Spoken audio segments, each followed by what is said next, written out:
$17.52. That settles my back taxes for $59.60. That does it. Gougers. All of you. Gougers. Don't tell it to me. I make $60 a week here. Go ahead, lady. I can wait. Thank you. Is this where you give the money in? Excuse me, is this where you give the money in? Let me see your form, miss. I mean, did you make out a form? I mean, where are your papers? But this is the only paper that I thought was necessary. Oh, I can't take your check without the regular 1040 form. It's to be sure it's the correct amount according to your return. But this isn't according to any return. It's just money. I want to give it to the government. Well, this is very irregular. First of all, this is the Department of Internal Revenue. Oh,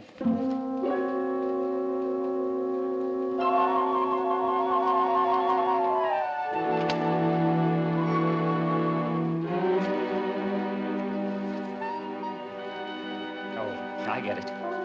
April Fool. Next. No, please. Next.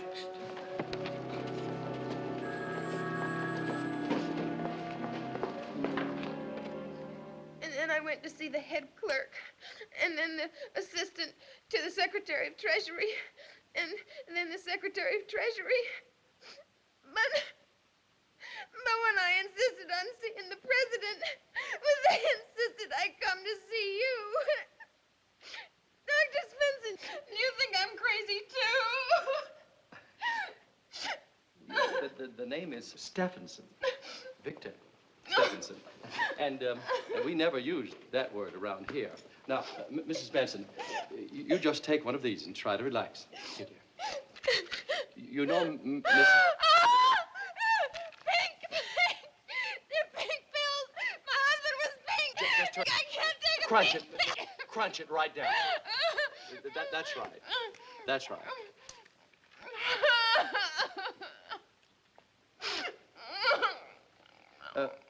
Mrs. Benson, you are obviously the victim of some inner disturbance, which, well, for the want of a better word, your guilts have led you to a state of fantasy in which, A, you're burdened with some fantastic wealth, and B, you're eager to rid yourself of it, as in the ancient ritual of exorcising some divuk or evil spirit. No. This is normal. Excuse me. Yes, please don't. What? Oh, yes, put him on, please. Oh, hello, Fred. You investigated and... Fred, the check is good?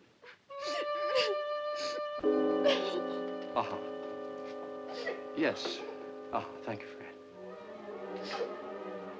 I have the strangest tingling sensation in my toes. Are you all right? What? So, what happened? Well, A, you fainted, and B, I poured water on you. I'm terribly sorry, but I didn't know what else to do. No, it's all right. You did the right thing. Do you faint often? Oh, just once in a while. It's the shock of realization whenever I've been dead wrong about something. The fainting is a running away, as it were, from the reality that I'm not infallible. You see, it's been the pattern of my life from the time I was a... Wait a minute, what is this? Who's doing what to who, or whom? Mrs. Benson, you are a young woman who is apparently worth in the neighborhood of $200 million. And for some incredible reason, you want to give it to the government. You don't need a psychiatrist. You need your head examined. Now, out of my office. Out! No, Dr. Stephenson. Out of my office. You said something a minute ago that was very understanding and true. I never heard it expressed before. But I want your help. Mrs. Oh, please. Yes. Yes, the oath I took forbids me to turn away from a cry for help. Sit down, Mrs. Benson. Oh, it was what you said about my wanting to get rid of my money, like exorcising some evil spirit. Yes. Dr. Stephenson, I think I may be some kind of a witch. Oh, come now, Mrs. Benson. This is the 19th century, or 20th century. No, really. Every man whose life I touch withers. Really? Mrs. Benson, please, just turn over and try to relax. You could go right ahead. Well, I was born Louisa May Foster in the small town of Crawleyville, Ohio. Oh, I can't understand it. I never wanted money. All I ever wanted was to lead a simple life with one man to love and to love me. A simple life somewhere in a little cottage. That's all I ever wanted. Ever since I was a little girl with my mother and father. Oh, your mother. What was your mother like? Mother? Well, Mother kept Daddy and me clean, neat as a pin, and took us to church every Sunday. So now I say unto you, love thy neighbor as thyself. 'Tis better to give than to receive. Money is the root of all evil. Mother even had embroidered these very sentiments on samplers for our living room at home. But we were poor, and Mother found it hard to live up to these ideas. Good day, Mrs. Jenkins. Sherman, did you see Emily Jenkins, that slob smothered in a mink cape? I hate her guts.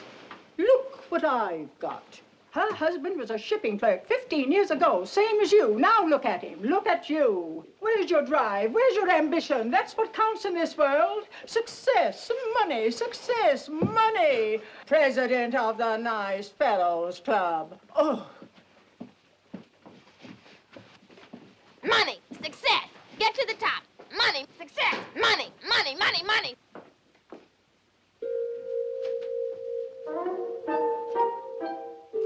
As the years went by, I saw my dear, sweet Daddy dwindle away under this, till you practically didn't know he was there. I began to understand what Mother really meant by those samplers.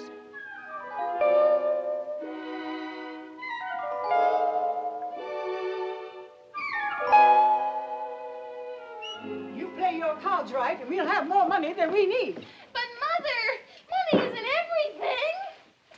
I know Leonard Crawley owns Crawley's Emporium and 3/4 of the property in Crawleyville, but I'm not going to marry him just because he's the richest man in town. He's a sneak and a bore and a drag, and he's been with every girl there is, and besides, I don't love him. There's no such thing as love. He's a snob. He's ashamed of you and where we live. Why, he won't even walk in this house when he comes to call for me. I wouldn't come in here either if I didn't have to. Louisa, you turned out real beautiful. You have something to sell. Take a mother's advice. Sell it now. Yes, Leonard, you better hurry. I'm not going. How dare you turn down a man like Leonard Crawley? I tell you, he has money. You go and get it. Leonard was waiting. I thought over everything he had to offer. The Crawley home, the Crawley stables, Crawley's department store. But then there was Leonard himself. Leonard Crawley was, how shall I say it? Well, that's not fair, I guess. He was just Leonard Crawley, son of wealth. Put it right down next to mine, baby. Gee, I wish I'd said that.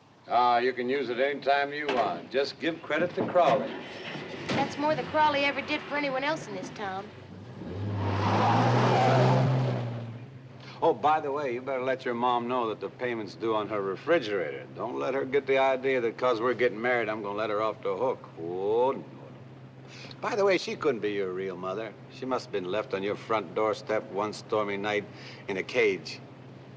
Why are you so intent on marrying me when it's perfectly obvious I'm indifferent to you and all of the so-called advantages you have to offer me? That's just it, baby. You're the only girl in town who doesn't throw herself in front of me in the mud and scream, take me, take me. You know, you suggest good breeding. Heaven knows where you got it from. But also you produce me an heir, and then my mother stopped nagging me about carrying on the Crawley tradition. Any better reason than that for getting married? Hmm? How about love? Love? Well, let me put it this way, honey. I'm very rich and you're very poor, and sooner or later you're gonna come around. You know the indifference I felt? Hmm? Well, it's beginning to change. It's beginning to blossom into complete contempt. But to tell you, honey, I told you were gonna come around sooner or later.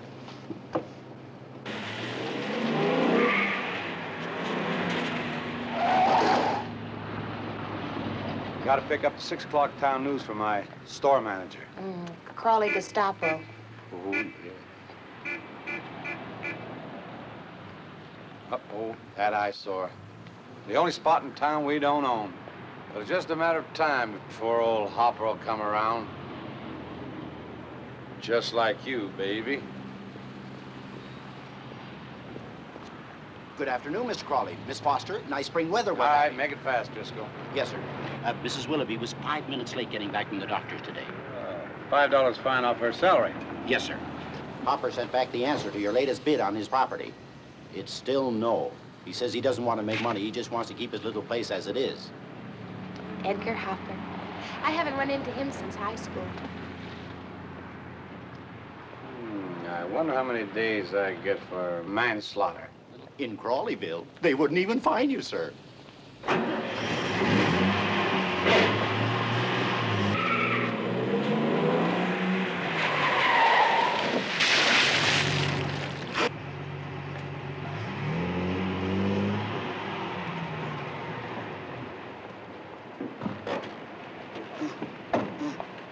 Hi, Lenny. Edgar, you better watch where you're going. Yeah, you're right, Lenny. I was looking at the sun.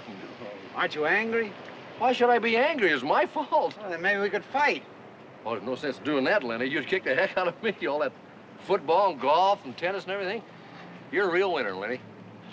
What are you, an orthodox coward? No, Lenny, I just believe in passive resistance. Oh, Mahatma Hopper, I presume. No, as a matter of fact, Gandhi and I both got it from this guy, Henry Thoreau. You're all covered with mud, Edgar. Oh, I mean Mr. Hopper.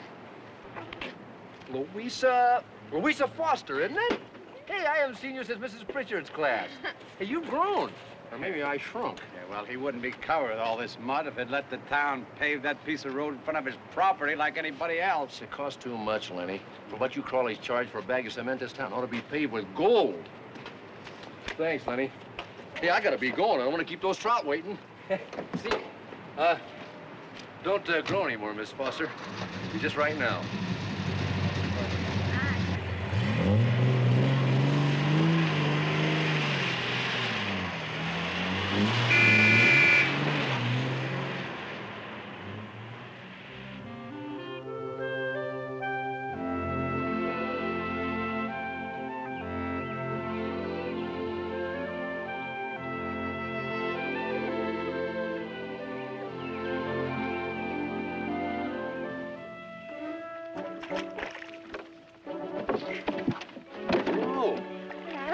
Imagine finding you here. I just happened to be swimming by. Well, you scared the fish away. You could pull me in. I am full grown. You said so yourself. Thank you. Sit down. Here, put this on. Thanks. Did you catch any? Well, yeah, 3, including you.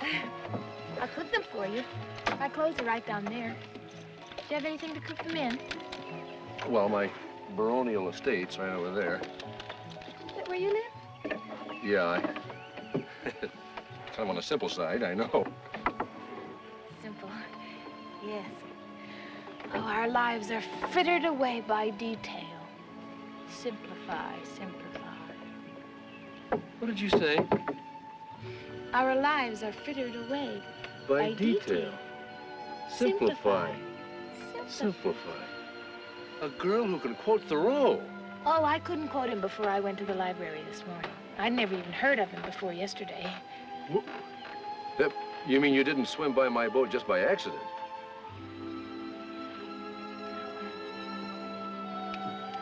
Gee.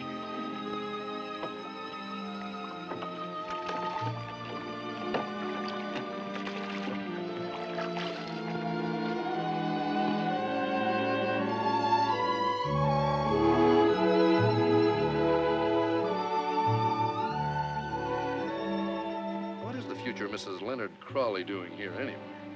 Well, now, whatever gave you that idea about me? Well, I don't know. Everybody in town takes it for granted. You are engaged to him, aren't you? Well, he takes it for granted. But Edgar, as far back as I can remember, in grammar school, in Mrs. Pritchard's class, you know, when I sat in front of you, I wished that I had had long pigtails so you could stick them in the inkwell. Did you really? I'm not going to marry Leonard Crawley. Of course, he'll never understand anyone turning him down. Especially for you. Louisa. You mean you take this instead of all that? But Louisa, I've got nothing. I'll always have nothing. I'll always be nothing. Edgar, that's what I want. Nothing. To quote me and not Thoreau, I love you.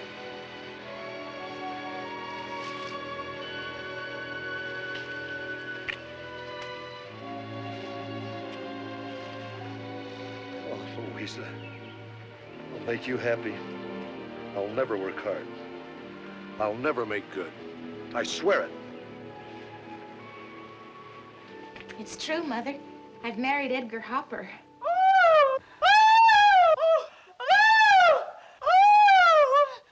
Whereas Mother received the news of my marriage to Edgar with ill-disguised displeasure, Leonard took the news in his stride.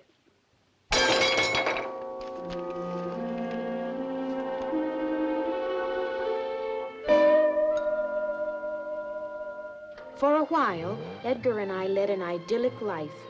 He went off to the store a couple of hours a week, but the rest of the time belonged to us. As I look back on it, I see our life together as a wonderful old silent movie.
Leak fixed in no time. Well, that old water tank always gave me a lot of trouble. Hey, you know, I'm going down to the store one of these days and get some chicken wire, fix these springs. You can do almost anything with chicken wire. I sure do love chicken wire. Leonard. If you're thinking of running some up for dinner, ma'am, I'd be pleased to stay. Hello, Leonard. Hi. Hi. Well, if it isn't a happy hoppers at home. You know, I've been all over the world. It's the first chance I've had to come over and see you, lovebirds. You know, I saw the Taj Mahal by moonlight, Louisa. Oh, but I envy you. Here. What's that camera for? Oh, I'm doing a documentary. Slum conditions in Crawleyville. Oh, come now, Leonard. You needn't be such a sore loser. Well, you gave me up for all this, and I can understand it, you know. Nice roof under your feet, rain of face at night, all the grass you can eat. Hey, Leonard. huh? Get out of here before I twist your head off like a turnip. Well, is this the voice of passive resistance speaking? No, just get out of here. Oh, Louisa, you all right? Well, another innovation for modern living, huh? Instant shower from a lady. There, I'm afraid I'm not a honey. bit handy, Edgar. Oh, no, but you are handy. Perhaps I could use you down at the store doing odd jobs, and I'd tell you, and you could be earning a living. My wife doesn't have to work. I'm sorry.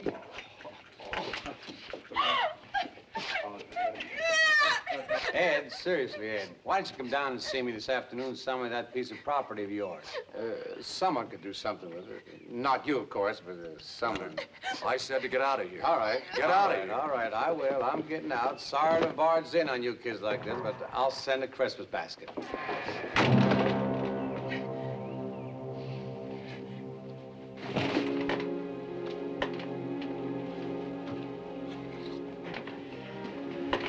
What's the matter, darling? Oh, nothing. I think I'll go down to the store for a little while this afternoon. But you were there just 10 days ago. Well, I got that chicken wire I want and some nails. You know, it's end of summer. People come home from vacation. Somebody might want something. Oh, well, I'll be back.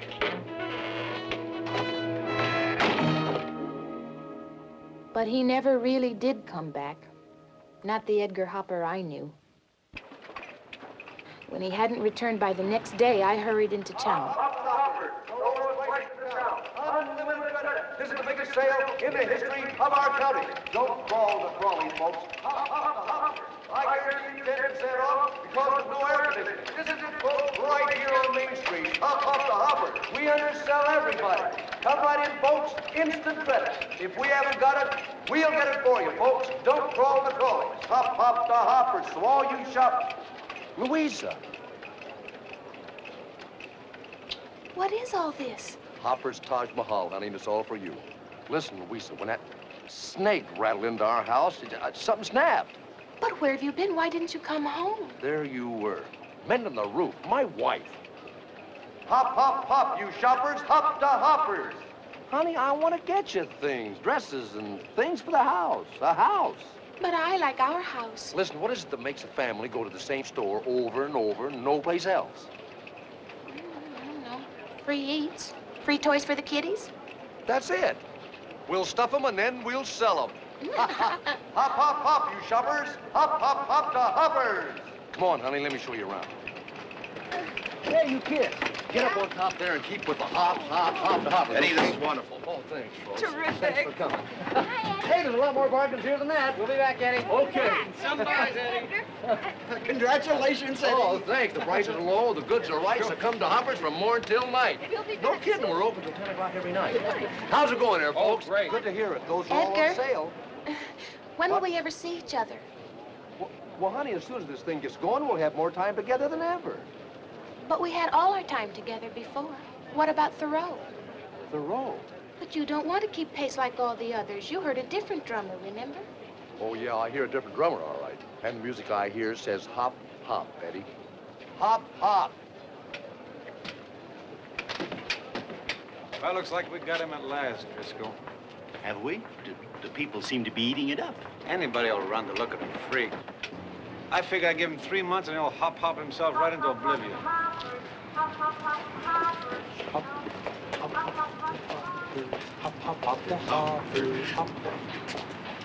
Forgive me, sir, but we really must advertise. You must, huh? You're fired. Merry Christmas and a happy New Year. Merry Christmas and a happy New Year.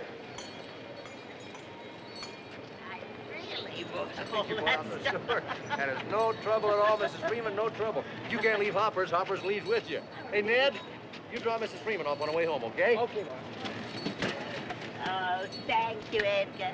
And Merry Christmas. Edgar. Be right with you, lady. Merry Christmas to you, Mrs. Freeman. Edgar. Oh, hi, honey. Excuse me, I gotta get it back. But Edgar, aren't you coming home soon? Oh, I'm sorry, Louisa. We're staying open till midnight tonight. What's the matter? Nothing. Just a little lonely, that's all. What? In that big, beautiful new house, lonely? I'm the only one who's ever in it. Edgar, it's Christmas. But yes, and Christmas is business, big business. You're working entirely too hard, darling. Look, honey, by this time next year, we'll be so rich we can take a real vacation. Italy? Italy. Merry Christmas. Besides, what's the matter with work? A little hard work never killed anybody. Merry Christmas. Hi there. And a hop, hop, happy New Year.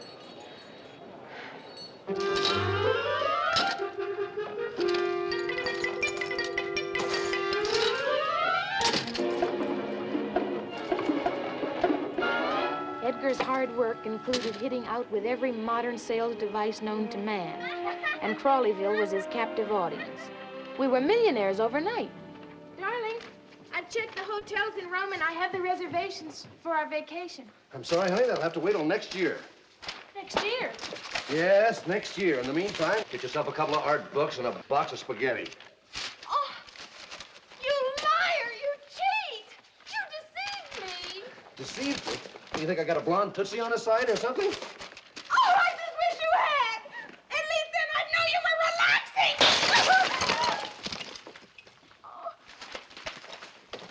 Oh, you don't even have any feelings anymore! When we got married, you promised for better or for worse that you'd never make good, that you'd always be nothing. Well, look at us. We're so rich we never even see each other anymore. Edgar, you're frittering away your life in detail. Simplify, simplify. Simplify, schmimplify. A little hard work never killed anybody. Edgar was like someone bewitched, like the sorcerer's apprentice. He couldn't stop. Get me 300,000 feet of rust-proof chicken wire. Listen, what is with our order on the Mother Goose Atomic Disintegrator Kit? No, make them think they can't live without doorknobs that light up in the dark. Think big. Our musical mop, which plays Let Me Call You Sweetheart, I'm in Love with You, is a marketing failure. Get something happier like Stars and Stripes Forever to guarantee musical moppa. So it is just a simple equation. Service quotient X plus condensation atmospheric quotient Y plus smile and affability quotient X show in the last 3 months a sales gain line that has hop, hop, hop right off the lousy board. In short, boys, we are becoming, by the figures, the bigger, biggest. In yours of the 23rd, I am impatiently awaiting your order. Hastily yours, Edgar Hopper. There can be no delays. If you insist on delaying, you can always be replaced. Hastily yours, Edgar Hopper. Since your delivery service has not been quick enough, we are terminating our agreement with you. Hastily yours, Edgar Hopper. I'd like all those folders rushed out to the entire mailing list by at least Monday. Hastily yours, Edgar Hopper. Order canceled. We ask you for goods. You gave us promises. Hastily yours, Edgar Hopper. All the displays and all of the branch stores must be changed daily and rotated. Hastily yours, Edgar Hopper. That is my final word on the subject. Hastily yours, Edgar Hopper. I've got to have 10,000 bed springs at once. Hastily yours, Edgar Heaver. Hastily yours, the hophead. Hastily yours, the boss. I like that all in triplicate right away. Mr. Hopper, no one can work like this. The pace is too fast. We're not machines. We're human beings. Miss Bickford, there is no place here for anyone who cannot keep up with the pace of modern living. You are fired.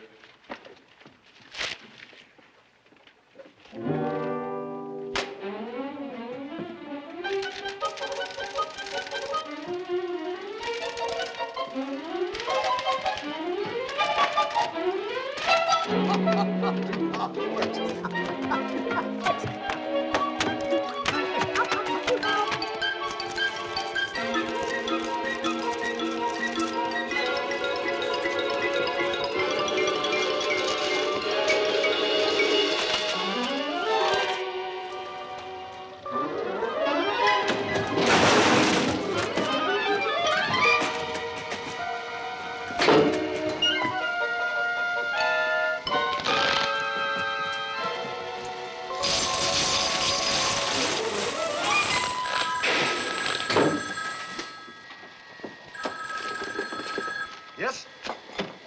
It happened. Get me my house, quick. You just closed the deal. My wife, hurry. Leonard Crowley just handed over the keys. Louisa.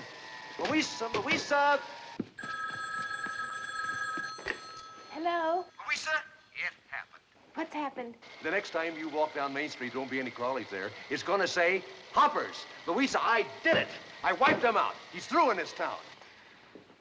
Oh, I guess that's what you wanted, isn't it? Oh, I got what I wanted. And I got money, wealth, success, position. And next year, this town is going to be called Hopperville. And how do I get all these things? Through work. Just good, hard work.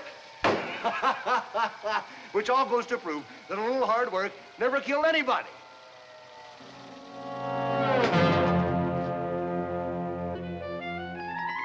And outside of the bequest of one roll of chicken wire to Leonard Crawley, I bequeath my entire fortune and worldly goods to my wife, Louisa May Foster Hopper. Edgar had left me approximately $2 million in cash and securities. And as Thoreau probably never said, that's a lot of lettuce. But, my dear, you mustn't think that this in any way makes you a witch. Oh, of course, it is tragic that Edgar died. But one swallow doesn't make a summer. Your behavior sounds exemplary, to say the least, very least. Why did Edgar change that way? Oh, normal. Quite normal. You see, he was the weakest of the tribe who had somehow won the prize, you, without really having had to fight for you. Latent feelings of inadequacy lay dormant until he was triggered by Leonard, parading before you in his rich, many-colored feathers. Edgar naturally felt impelled to get even more feathers. And driven by this ego drive, he smothered in his own feathers. It happens every day, you know.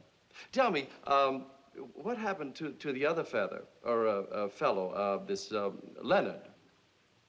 I never heard from him again. Oh. Dr. Stephenson! Louisa, I'm sorry. Just relax. Oh, I'm terribly sorry. There. Now, please, please. Just relax. Yes. Try to relax. You were saying about Leonard. Where did Leonard go? Well, he just walked away like a plucked chicken. Normal. Quite normal. Yeah. Well, I put all the money in the bank, and I gave the house to Mama. And I took a small allowance for myself, and I got out of Crawleyville. I took a trip to Europe alone, to Paris. I wanted to forget, and I was determined never to marry again.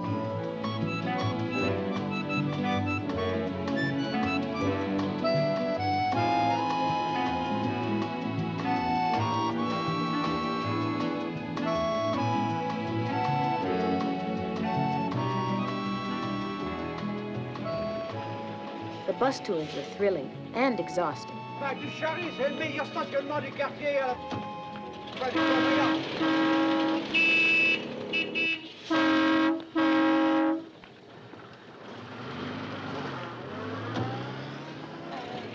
Place de la...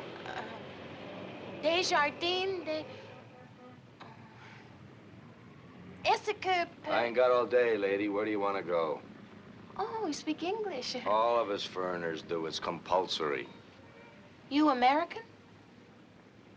Nah, lady, I'm a Russian spy for the CIA. Well, would it be, huh? Go to the American ghetto at the bar at the Georges V, or go visit some of your phony friends learning about life at Les Dumagos. Well, frankly, I'd like to do either, but I don't know anybody here. Et dis donc, toi, retire-toi de là rapidement, hein? Ah, pourquoi? Bah parce que je veux stationner. Mais je suis là maintenant, vous démarrez. Mais tu peux pas stationner ici, voyons, t'as une femme dans ta voiture. Non, c'est vous qui allez foutre le camp. Sans ça, je vais vous appeler votre langue. Sans blague. Vous ne voyez pas que je suis en train de parler à une dame? Oh, qu'est-ce que tu me racontes dans la famille? Fais-toi que ça, Igor, tu te vas m'entendre. Mais je peux pas nous laisser partir. Well? Well,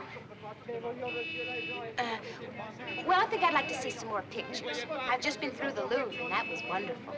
The Louvre. Now, what is that? It's a garbage pail of the arts. Hey, vous! Allez, allez. Démarrez. Well, how about the show at the Galerie Lafayette? That's a department store, lady, but I'd rather hang up one of their face towels than some of that other junk. Listen, I'm sure you're an expert taxi driver, and I don't mean to belittle your profession, but why should I listen to your opinion on art? Because I happen to be one of 5 people today who could definitely be called an artist. Maybe 6, including Frida. Who's Frida? Chimpanzee on my block. Oh, that's great. That's great. I mean, you'd see a technique like that, it just wipes you out. I'd go ape. What is it? What is it? Innocence. Van Gogh had it. But then he had to chop his ear off in order to free himself. Free himself from what? Intellectual hang-up. Now, if we could all do that, go back to a life like that, uncluttered, unhung. Simple. Oh. Well, Frida had the best teacher in the world, you know, Rene Carrier there. I'm very happy to meet you, Mr. Carrere. I'm Louisa May Hopper. You don't look anything like the Emile Desjardins that said you are in your cab. The name is Larry Flint. I just take Emile's cab out for him once a year the day his wife has a baby. Frida's finished now. It's a masterpiece. Oh, look at the line, and the color, and the sweep, and the texture. Marvelous. A testament to the human spirit. Total primitive articulation. Does Frida's work sell? Sell! You think Frida cares what her work sells? You think I care what my work sells? Typical American yardstick, the eternal buck. That's why I left the place. Well, Mr. Flint, I was only asking. What's that? She's at it again. Well, is someone being murdered? Are we going for the police? Hey, Larry, we shot 3 already.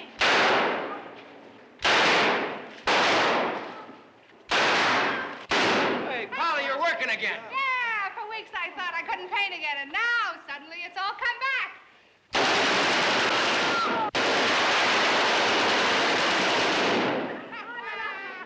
One of the greats. Oh, that picture makes me sick. Oh, thank you. Thank you very much. Good. Feel sick. It should make you feel sick. It's destruction, pure and simple. That's what today is all about. That technique is her way of expressing it. Oh! What was I doing in Paris, 4,500 miles away from home? It was fate. I had come to meet Larry Flint, an unspoiled, dedicated artist, searching in his own troubled way for the simple life. Suddenly, I knew I wanted to share that life. Well, I never did go back to the Ritz. I'll never forget the wedding. Frida made a lovely bridesmaid. As a matter of fact, she caught the bridal bouquet and ate it. For a while, Larry and I led an idyllic life. As I look back on it, it all seems like one of those wickedly romantic French movies.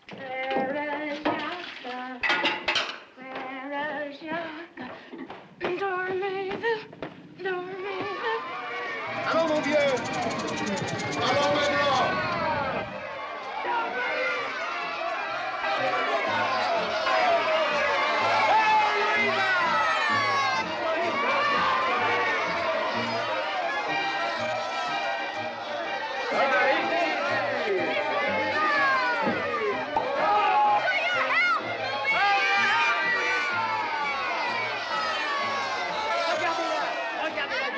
Regardez ce beau corps, ces seins, cette femme. Vous qui veulent l'embrasser les épaules, tendrement, les yeux qui veulent dire voulez-vous coucher dans la chambre avec moi? Écoutez, regardez ça, c'est merveilleux, ces lèvres. Oh là là, Louisa! Je ne veux plus attendre pour la tenir dans mes bras, pour presser mes lèvres contre les siens. Je veux me perdre sans ondes dans la jungle de sa beauté. Je veux crier avec une joie sans mélange quand je la tiendre pressée contre moi. Près, toujours plus près.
rest of the time, I kept house. Ah, la vie des bohèmes. Le sacrifice d'amour.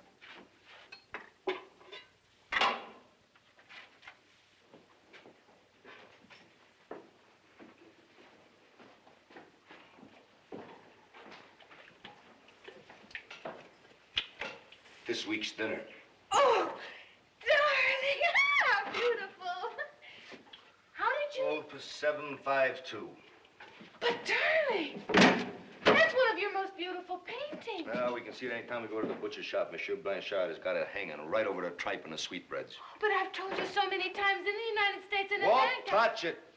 Not a nickel. Money corrupts. Art erupts.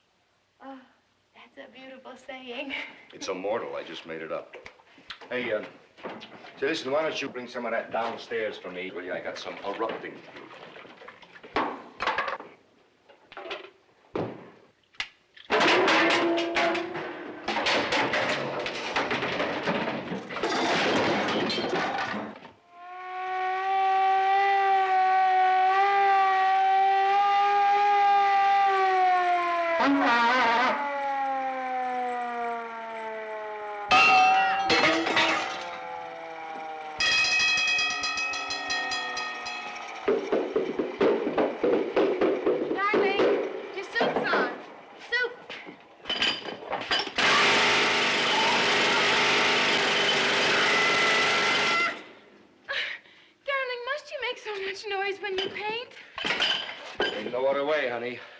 Tools of my trade, like I told you. See, the sound, the sonic vibrations, they go in there, and then that gets transmitted to that photoelectric cell, which gives those dynamic impulses to the brushes and the arms.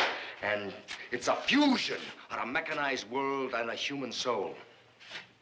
Well, it's the only affirmative statement being made in the world of art today. I'm sorry I forgot. It's a terrible thing being so dumb. Well, you're really not so dumb, honey, because to tell the truth, I don't understand it myself.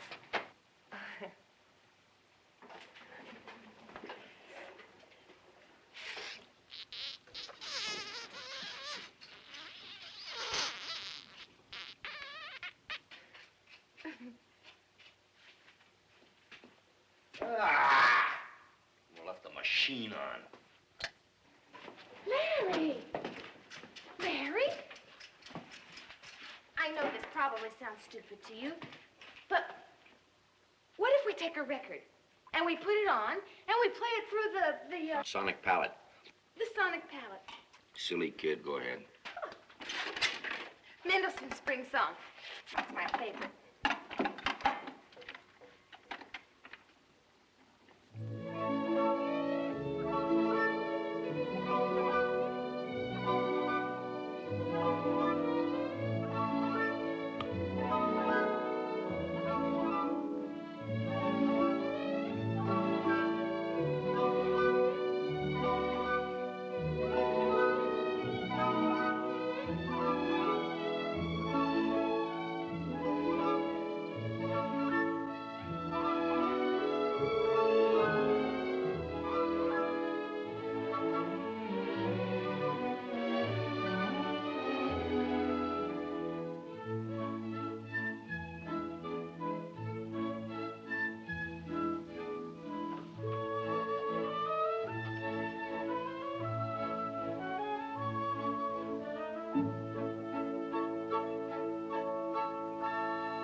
Larry? Larry? Oh, I like the ones you make with your own noises. They're the real you. Yeah, but, I hate to waste a good canvas, so I might try to pay a bill with it. Well, maybe the butcher won't know the difference between a real Larry Flint and a Mendelssohn.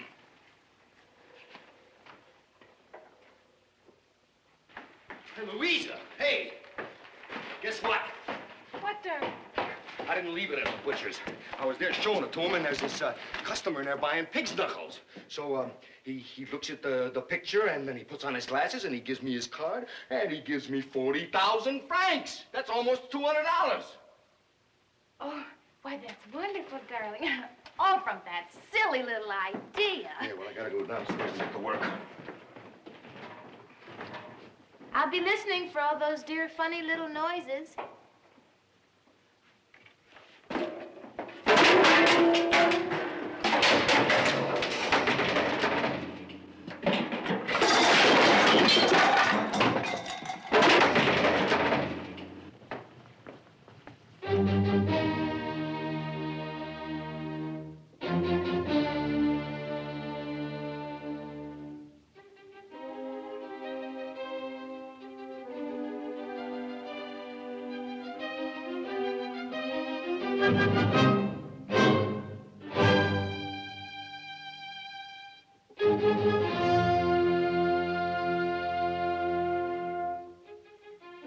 Ha! Das ist gut, Ludwig.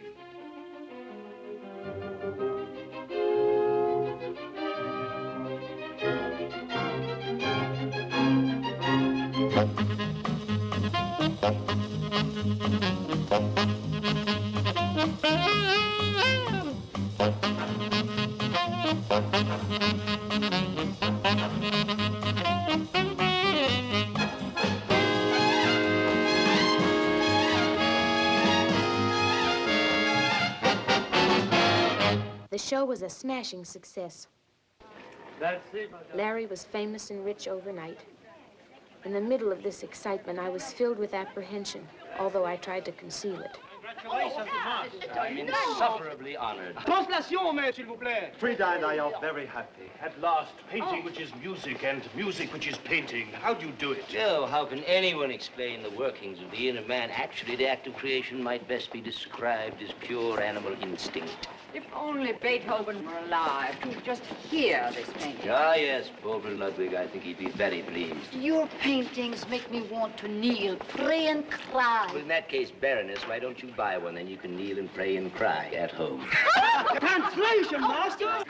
Flint, please let me introduce you to all Paris. Well, thank you very much, but me wife and I don't take much to our places. We'll just go back to our little garage and attic. I got work to do. But of course, we didn't go back to the old place. We had a lovely house on Ile Saint-Louis, but Larry was never there. If he wasn't entertaining at the gallery, he was at his studio just outside of Paris.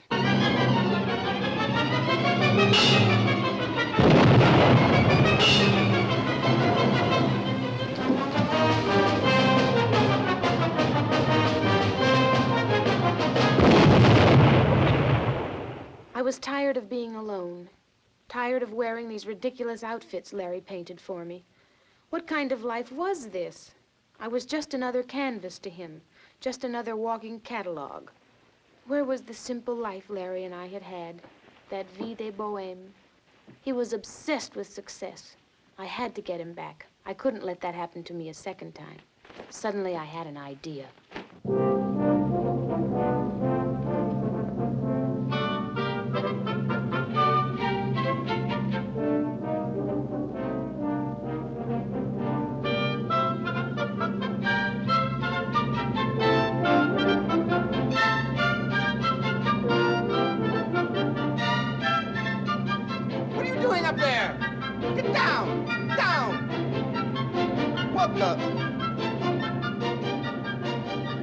Stop that! Right now! Stop that! Stop that! Come on now, stop that! Louisa, what are you doing here? Darling, I haven't seen you in so long. What do you mean? We had dinner together only last week. What do you want? I have a surprise for you. Aha!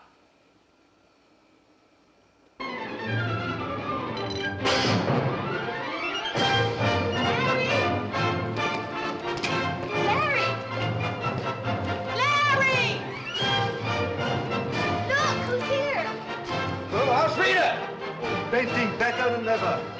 Larry. Larry, we have missed you, Larry. Oh, yes, I missed you too.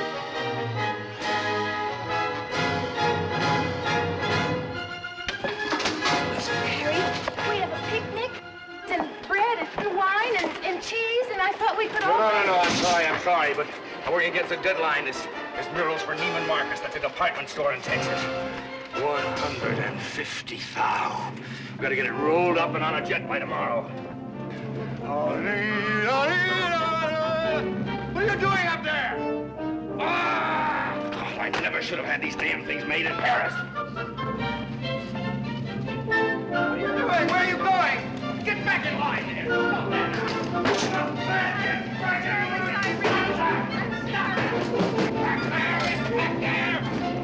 Larry, what is the matter with you? What is the matter? Larry, why can't it be the way it used to be? Larry, I never dreamed this could happen. What is the matter with you? Larry, what is the matter with you? What is the matter? Larry!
'Œuvre d'art, autres biens mobiliers, immobilier à mon épouse, Madame Louisa May Flint, demeurant... En anglais, s'il vous plaît. Pardon, madame.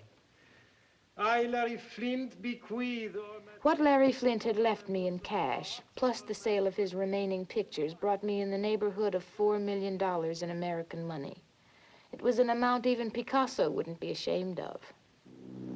After several months of trying to lose myself in Paris, I decided to leave.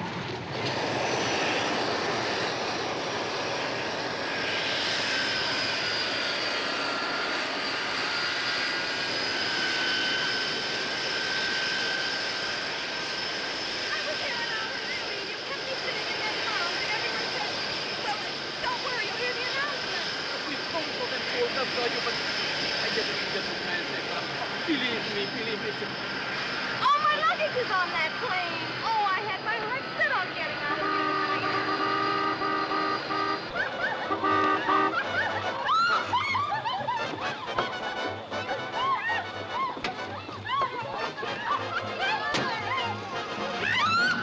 here. But I can't possibly stay in Paris for another day.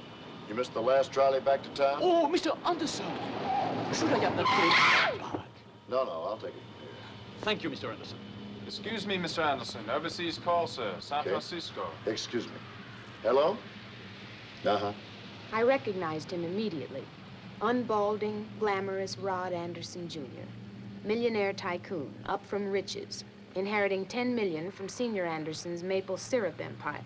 Unmarried, he seemed to have no trouble in getting what he wanted, in business or in pleasure. Quiet. Thank you. Well, Mrs. Flint, where would you like to go? I was sorry to read of your loss. I saw you at one of your late husband's openings. I didn't buy anything, though. I don't like his paintings. Well, I don't like your airplanes. Where are you going?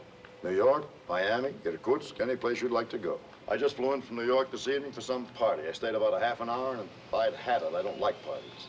So you just put on your Superman suit and fly away home? That's right. And there it is. Or don't you accept hitches from strange men? Oh, I know who you are, Mr. Anderson. I just don't know if I'll be very good company. I don't have much small talk. I haven't any time for small talk either. Excuse me, Mr. Anderson. Overseas call. Hong Kong calling. Excuse me. Uh-huh. Yeah, uh-huh. All right. Sell it. Thank you.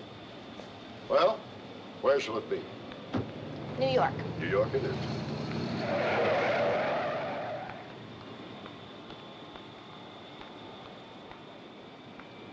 What was I getting into? What was on that plane? I looked at the name of it. Melissa. Naturally, it would be named after a woman. I'd heard enough about those dissolute playboys.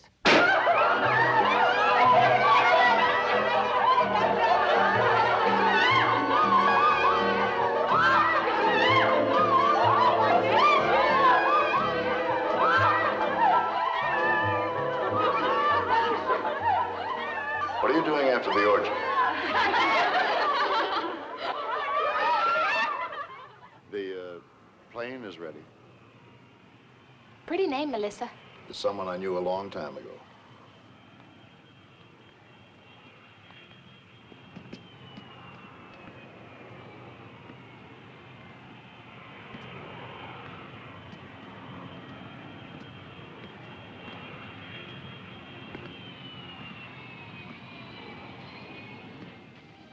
Good evening, Mr. Anderson. Good evening, Mark.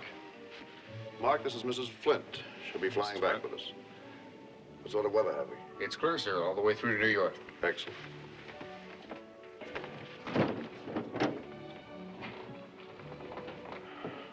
Good evening, Willard. Good evening, Mr. Anderson. Willard, this is Mrs. Flint. Mrs. Flint will be flying back with us. Yes, sir. Her bags left on the 1119. You have them picked up at Idlewild and delivered to, The Montclair Hotel? is that your favorite? Well, I've never been in New York. Only for a few hours en route. Mm-hmm.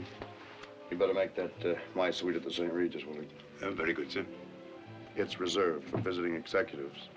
I camp about 10 blocks further up the street on Fifth Avenue. And Willard, have the chef come round and take Mrs. Flint's order, will you? Yes, sir. You have anything you like. We have some rather fine wines aboard. I'll just have my usual. Yes, sir. Whatever you have is all right with me. Oh, really?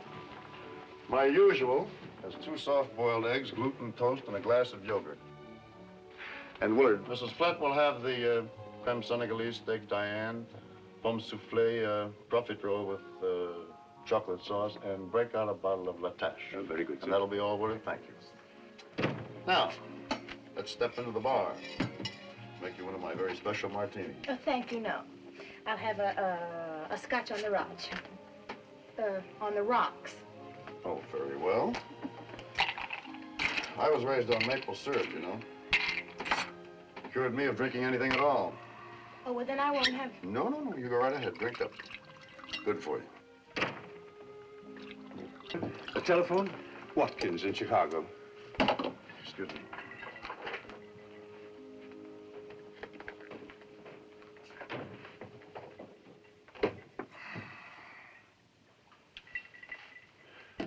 You know, you really are rather beautiful. But, is that your hair? Yeah, hello. Okay, you just sit tight. No, I think Prescott's bluffing anyway.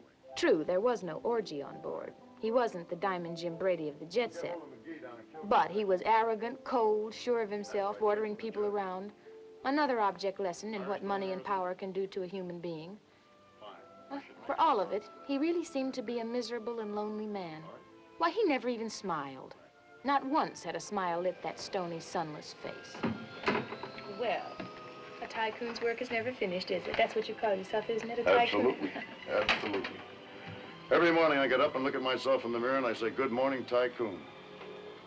I know you don't approve of me, Mrs. Flint, but that need be of no concern to either one of us. I'm going into my office now. I've got some work to do. I promise not to interrupt by calling out points of passing interest or the weather conditions over Baffin Bay. I'll see you in New York, and don't forget to fasten your seat belt.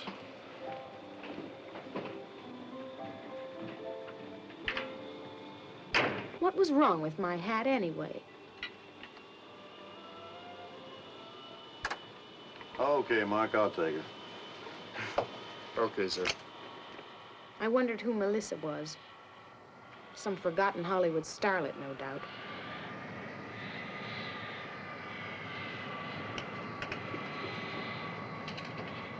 I was scared.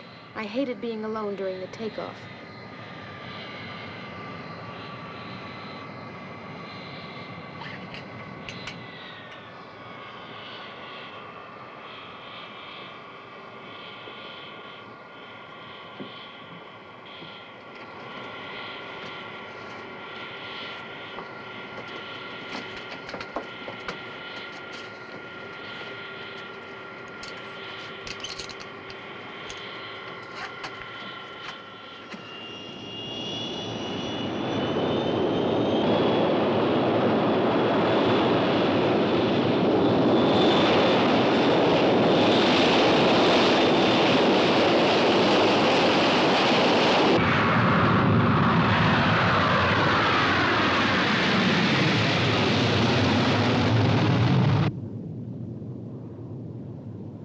was so beautiful looking down.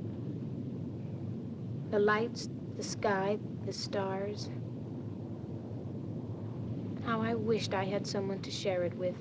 Not this unsmiling, airborne cigar store Indian. Then the fatal thing happened.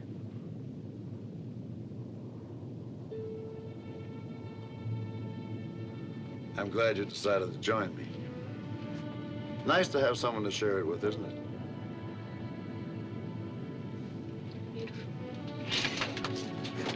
Excuse me, sir. Telephone Zurich? Willard, tell the gentleman I just stepped out.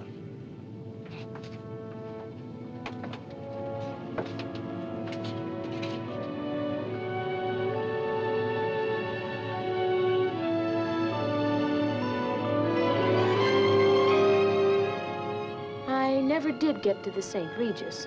We were married in New York, in his fabulous penthouse.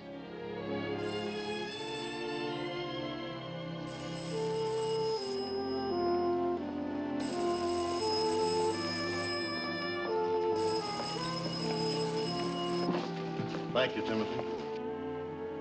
Hello. Yes.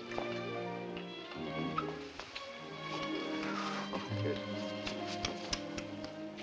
I felt so safe at last. Rod had all the wealth and success he wanted long before he met me. I felt I couldn't possibly jinx his life. As for the mysterious Melissa, I decided never to question him about it. I dismissed it from my life.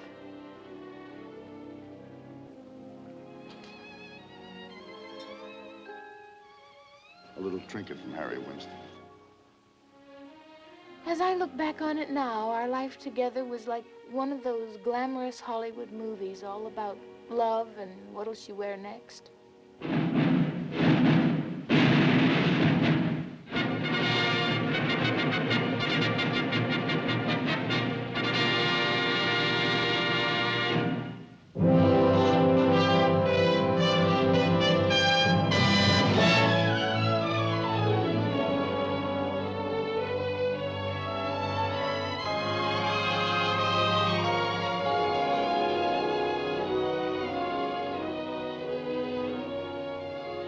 Remind me to tell you later that I love you. I'll remind you if you'll remind me.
Now, Louisa, you look divine. Sister, thank you.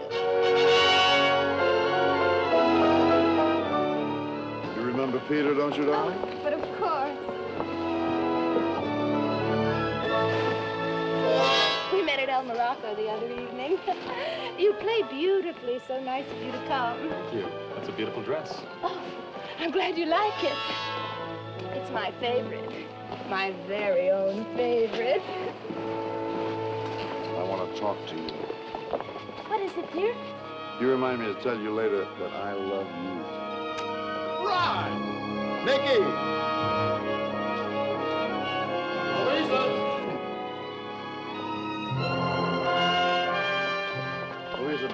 someone you simply must meet.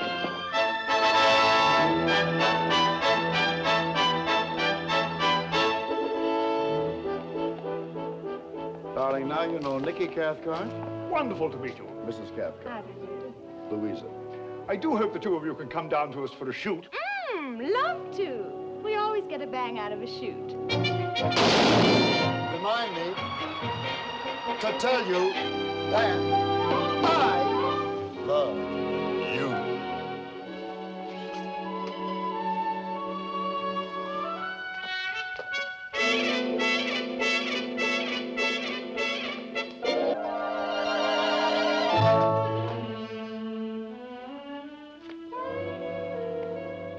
I remind you just as soon as I change my nightgown.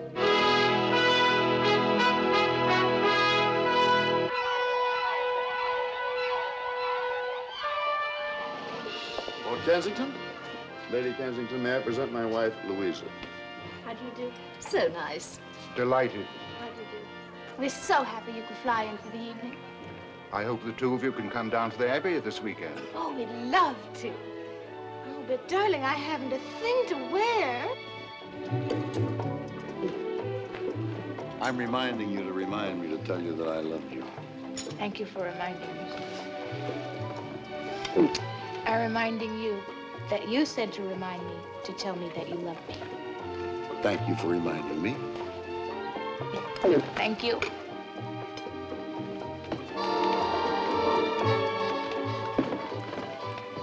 I love you. I love you.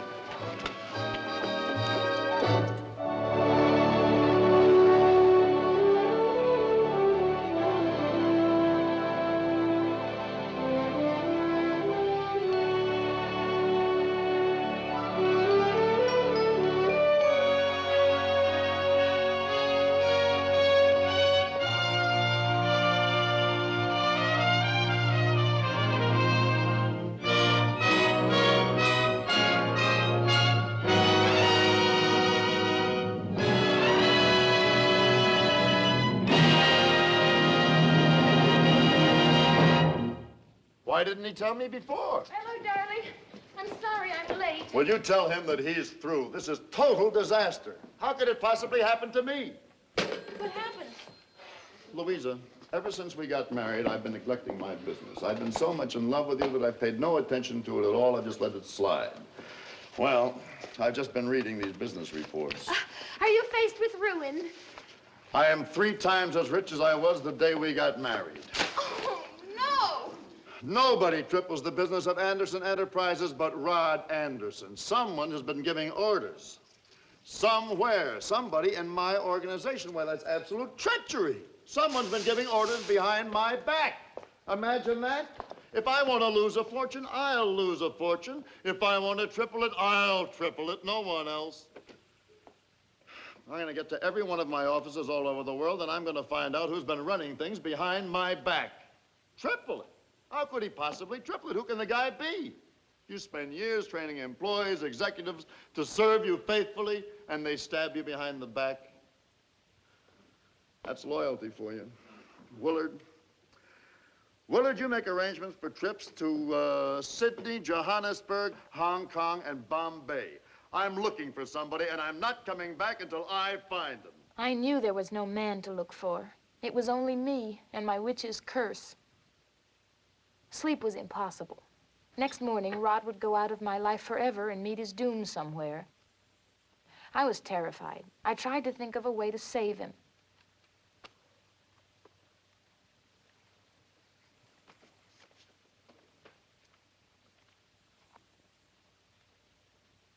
Melissa, happy days on his uncle's farm. The simple life.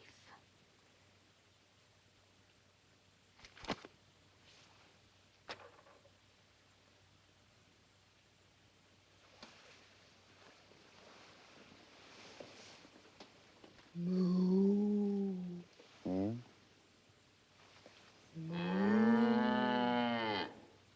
Melissa? Melissa.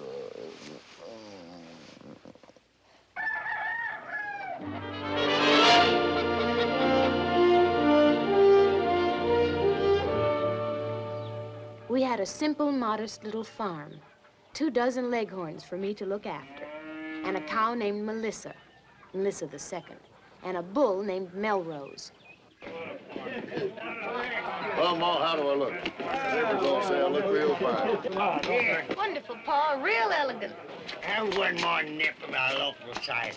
Well, it's my 4th, and I'm not a drinking man, but seeing as how it's welcoming day, here's to you. Hey, thank you. Good day, Mr. Anderson.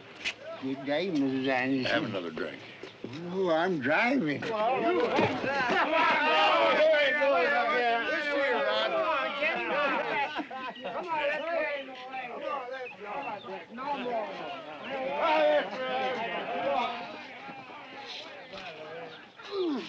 I'm sure glad I listened to you. This is our first day here, and already I realize that this is what I always wanted to come back to, and you made me do it. Uh-oh, feeding time. I'll go feed Melissa and you milk the chickens, huh? Been waiting a lot of years for that. Can't I wait till tomorrow? That shows how much you know about farming. You don't milk her now, and she'll be mooing all night long. Let's go.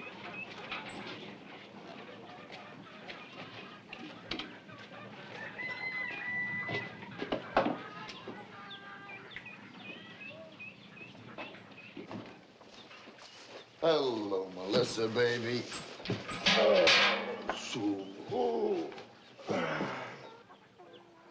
How you doing, honey? Just great, honey. That's a girl, Melissa, baby. Ooh, baby. Ooh, Melissa. That's it. Melrose! Forgive me!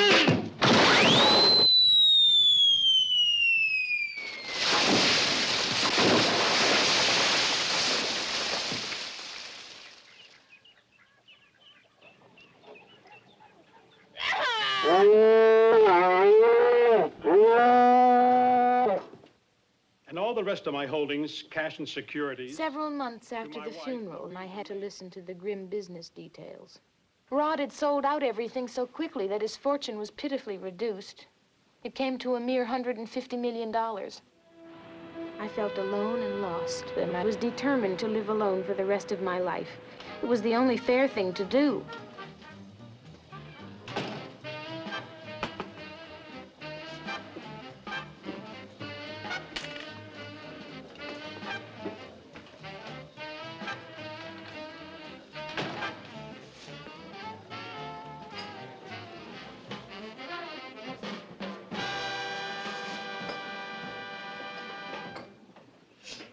Isn't there any way of getting a cup of coffee here? Isn't there any way of getting a cup of coffee here? What's your name, miss? Louisa May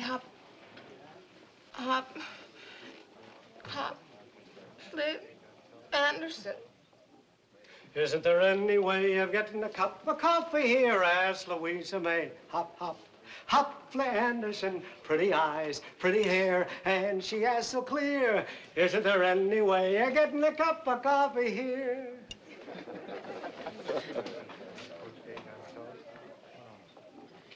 Louisa May Hopfley Anderson, huh? That's a funny name. It's just Anderson. Please stay, Miss Anderson. I'll get you a cup of coffee. Clancy must be out back somewhere. I'm in here all the time. Say, I hope you didn't think I was being fresh. That's just part of my act, you know. I get a list of the customers' names each night before the show, and then I make up little rhymes using all their names. It's one of my specialties, that ad-lib stuff. Coffee, sugar, Danish, serve the Danish, and for a big finale, a napkin. There's our Pinky, always at it. Pinky, ain't you ever off the floor? Why, it's Herbert Bodkin, I do declare, and Ernie Wilkins who's with him there. I said with a grin, Ernie, your hair is getting thin. And Ernie answered, who wants fat hair? Oh, it's true, I never seem to stop being on. No, I liked it. Are you performing around here? Am I performing around here? Huh? That's me, Pinky Benson. Can I get you anything else? It's on me. No, thank you. What's done? I got it, Clarence. Thank you. Say, if you're not busy later, would you like to watch my act? I hadn't decided what to do later. I even thought of staying in this town for a few days till I made up my mind. Well? Well, well, sure, I'll come.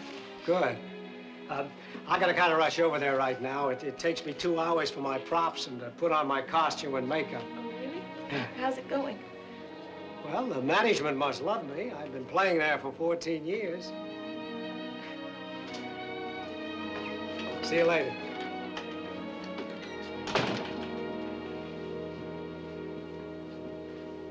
Order the well-done green bean secretaries. Here, over here. Titus Billy. Hey, Albert. That's better for you, no cholesterol. Mashed potatoes, well done. One rare hash brown. I want a French fries. Take it back. Ah, shut up! I agree, but stop yourself, honey. No man wants a fistful of bones. Okay, here he is for your dinner pleasure. Jersey City's own, a Pinky, a Benson.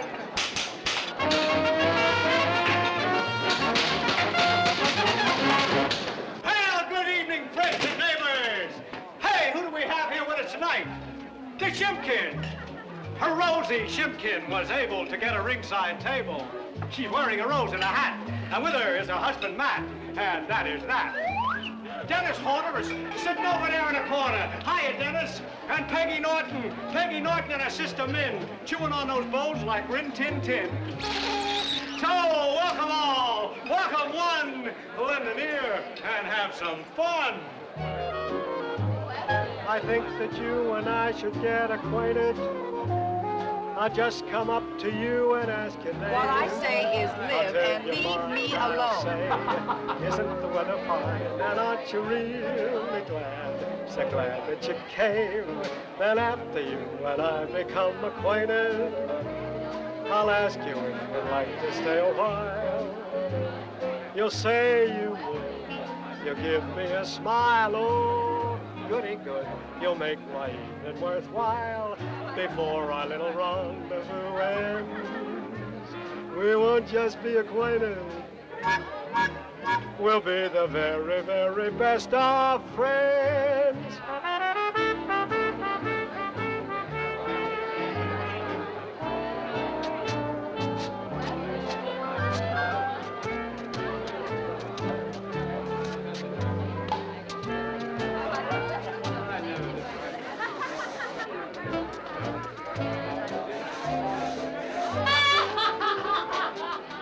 I could see why the management loved him. He didn't interfere one bit with the sale of food and liquor.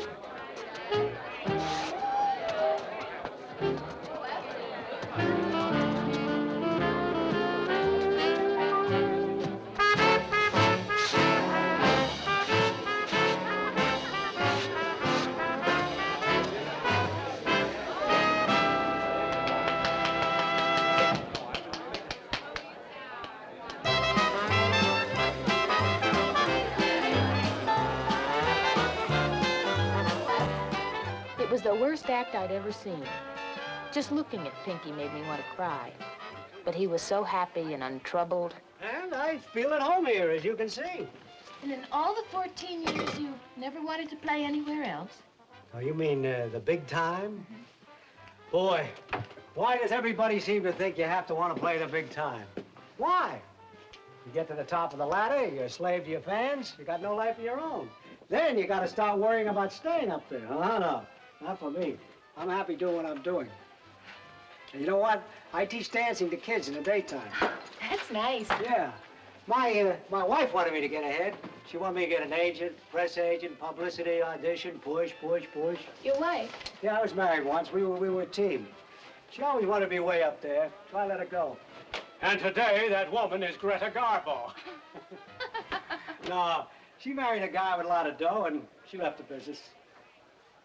I don't blame her. I don't blame her at all. I was just a guy who wanted the simple kind of life. And that's the story of my life as told to Louisa May, hop, the Anderson.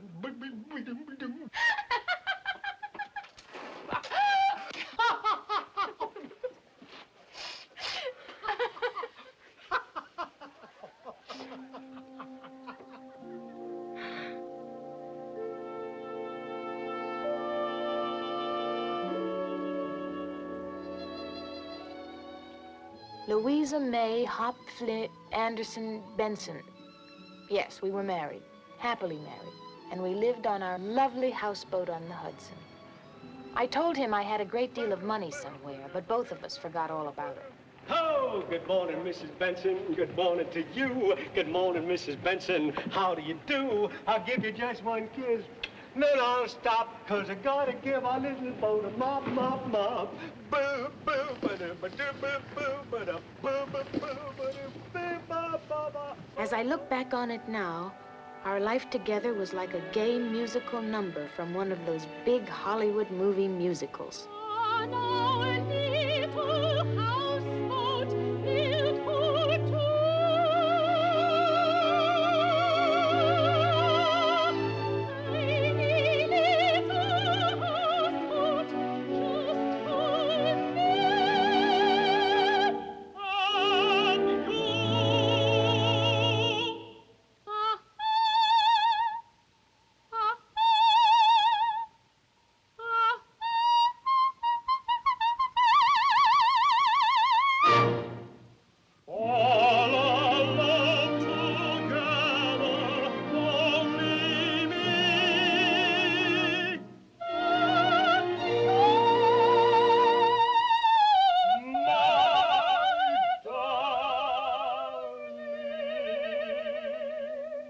On a houseboat on the Hudson, along, along. Together life is rosy on the Hudson in the far from city streets and far from hills of heather. Loving, singing, dancing all of the time.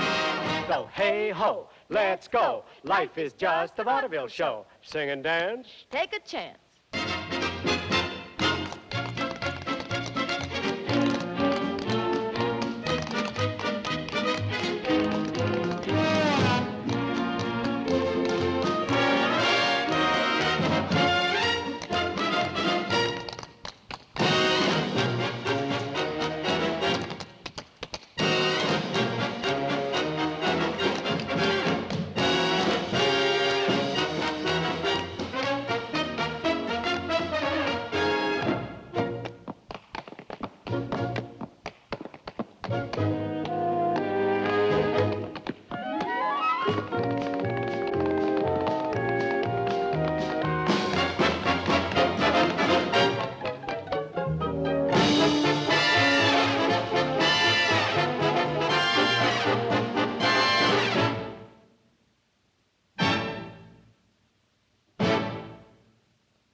Stars and spars, Louisa, for us you are the captain and the crew.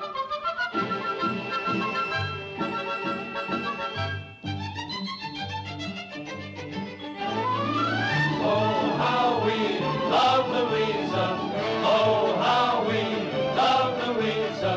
She sent from heaven up above. Just like the town of Pisa, there's only one Louisa.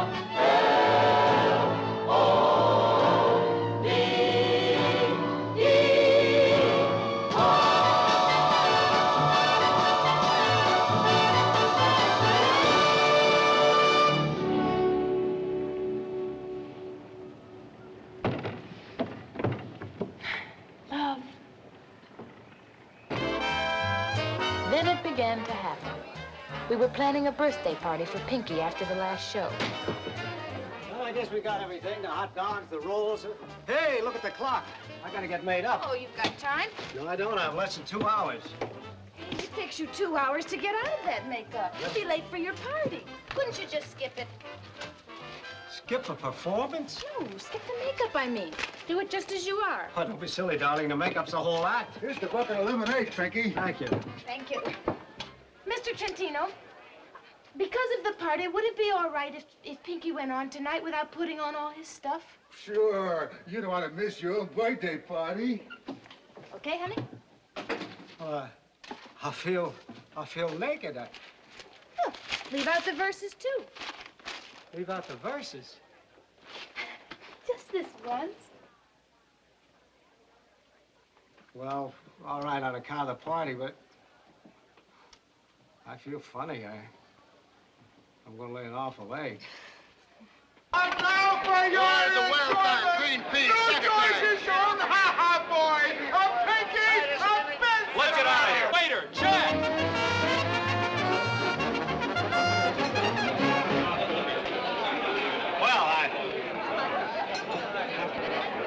Frankie dropped him in the second. I said, hey. It was the fifth. I was there. Mr. Trentino, may we have some relish? Sure, help yourself. One rare hash brown. I got a fresh fries.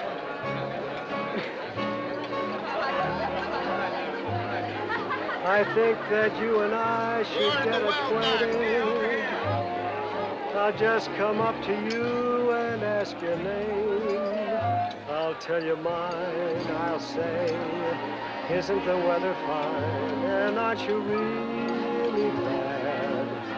So glad that you came. Then after you and I become acquainted, I'll ask you if you'd like to stay a while. Hey, Gacha. You'll say you would. You'll give me a smile. Oh, goody good. You'll make my evening worthwhile.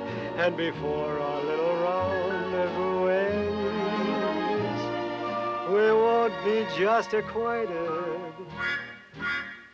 We'll be the very, very best of friends.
think that you and I should get acquainted.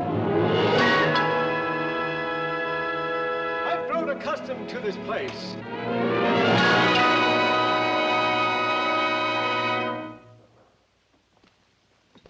What? Caesar! Cut. Print. Magnificent, Pinky. Wonderful. Magnificent. I'll never direct a better actor. And to think they wanted to put that Welshman in the part.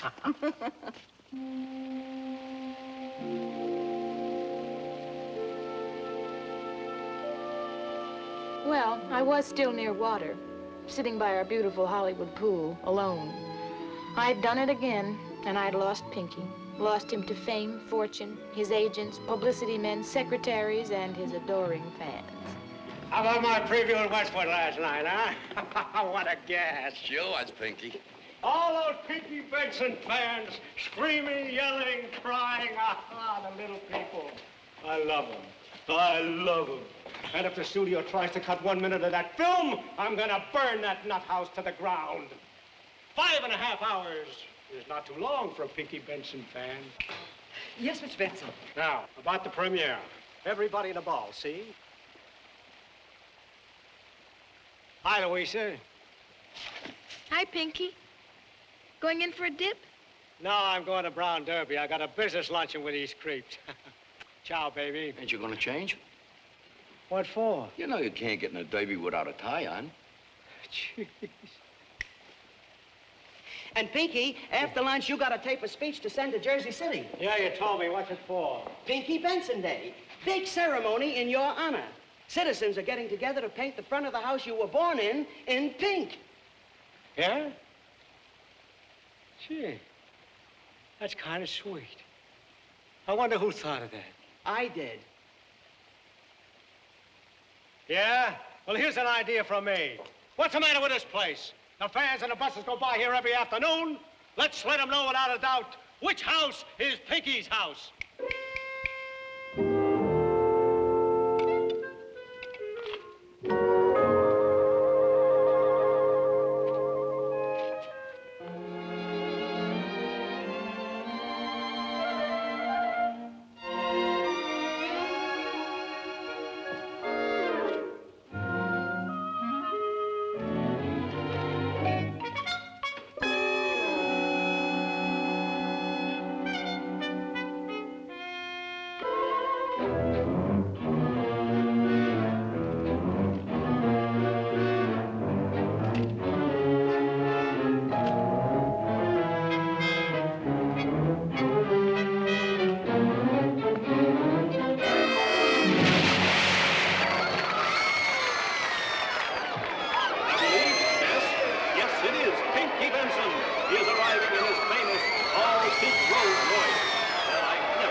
Covered the biggest of all premieres, Ben-Hur, Cleopatra, but this, Flaming Lips, this is the biggest of them all.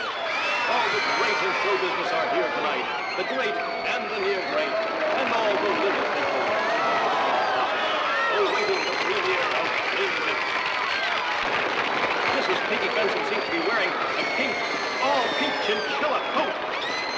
Now he's introducing Mrs. Pinky Benson to the crowd. Oh, this is fabulous.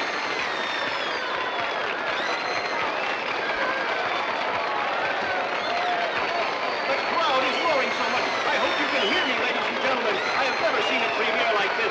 And now they're going into the theater as Pinky Benson.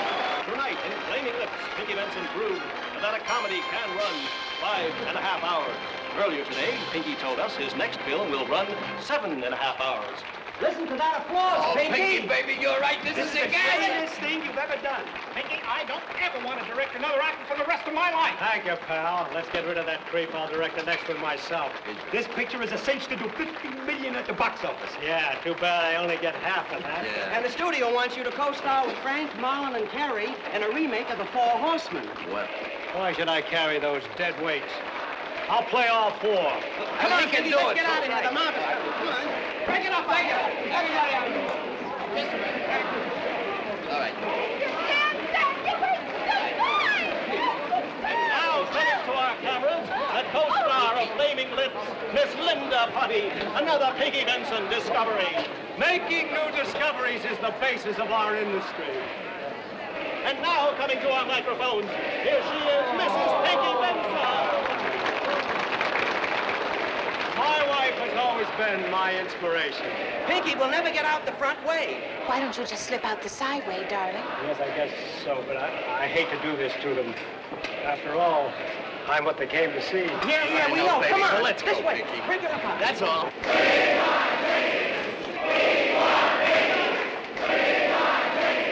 The little people. I love them. Love them.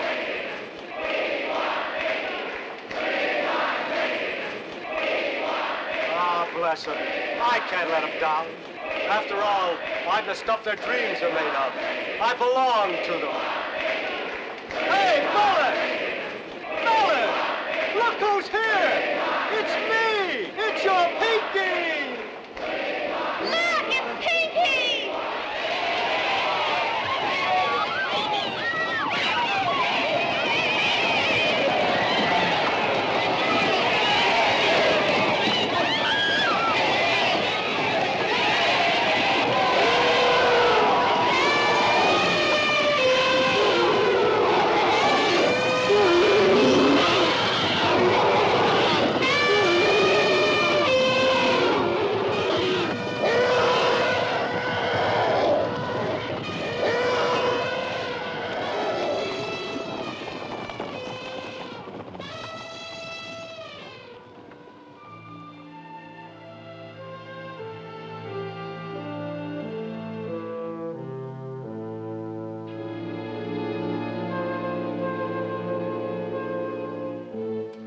Ah, yes, Miss Benson, I know. But it's Willsville time in Dixie. And we've got to face the facts. Death-wise, that is. So I'm going to give it to you short and sweet. You get all the moo, all of it. But there's one catch. And so I ordered to be built the Pinky Benson Memorial Museum dedicated to my fans. And within it will be preserved all my dancing shoes dipped in bronze and a giant gold replica of my larynx. A permanent pink light will burn before my statue, and the 15,000-seat auditorium, my pictures will run 24 hours a day. Everything else I bequeath to my wife, Louisa May Benson. Pinky was right. He did belong to his fans. Forever. He was such a sweet man when I met him. And then came... Well, that's all. My, isn't that enough? Oh, I was left with another $30 million, and I flew right here to Washington, and that brings us up to date. And I'm going to give that money away. The government's not going to stop me either, and neither are you. Please answer my question, Dr. Stephenson. Am I a witch or am I not? Well, you haven't said anything for the last 2 husbands.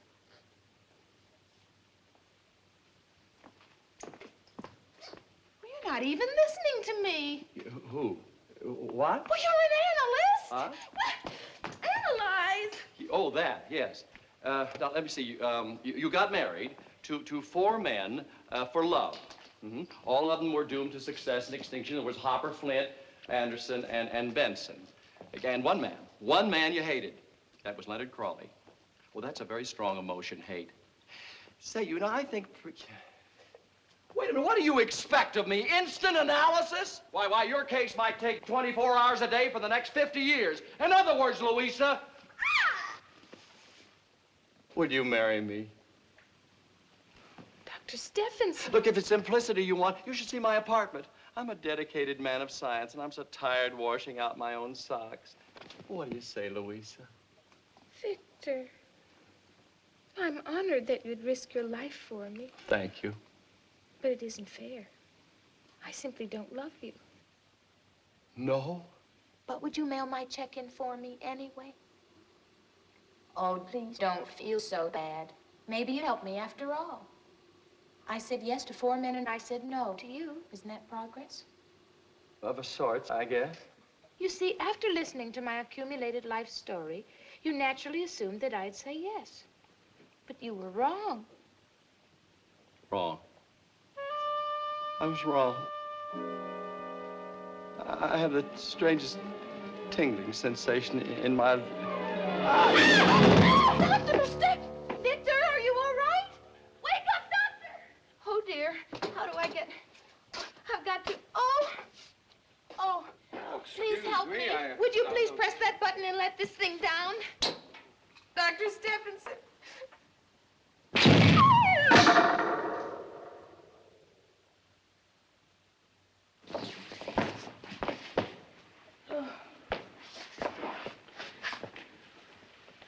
Ma'am, Louisa. Leonard Crawley. What happened to the doctor? He fell off. Well, he always does. Oh. Dr. Stephenson. Doctor. Leonard, you're the custodian here. Well, now, Louisa, let's call a spade a spade. I'm the janitor here. Oh, how awful. Oh, no. I deserved it. You know, poetic justice is called. But in a way, I ruined your life, too. Oh, no, you made it. You know, when I lost everything, I just began to live. And I'll always be grateful to you and your friend. Thoreau. He said simplify, and you can't get much more simpler than being a janitor. Leonard, Hmm? you're the only man in the world I ever really hated. Hate's a very strong emotion, you know. But I think the thing I hated most was that I knew that deep down under that small-town emperor there was a human being that I wanted to know, and you wouldn't let come out.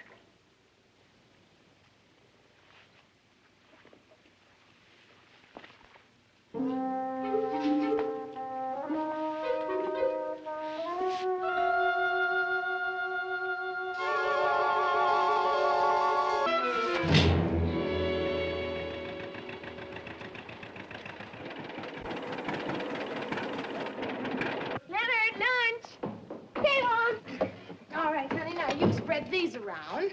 Jonathan, lunch. Hey, look, Mom. Look what I caught.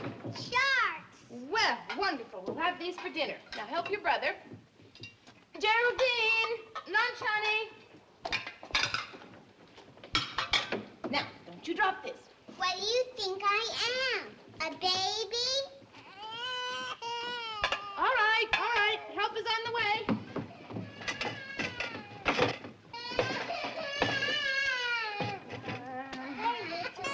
Okay. All right, children. You can start your milk now. Aren't we gonna wait for Daddy? No, Daddy's finishing the plowing he started this morning. And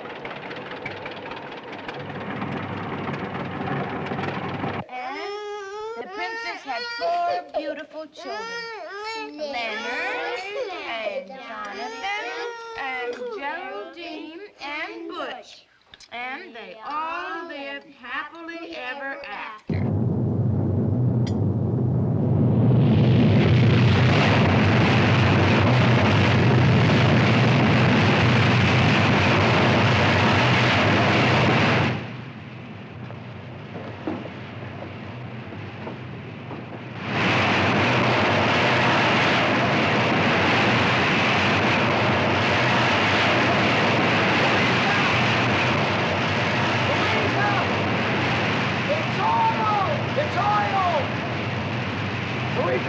It's oil! It's oil! Look at it! It can't be happening. It can't be true. It can't be happening. But it is. It's real. Hey, look at this. It's real. It's oil. You bet it's real, and it's ours. Yours? Yes, you idiot. It belongs to us. You punched a hole in our pipeline. Not ours. No, it's ours.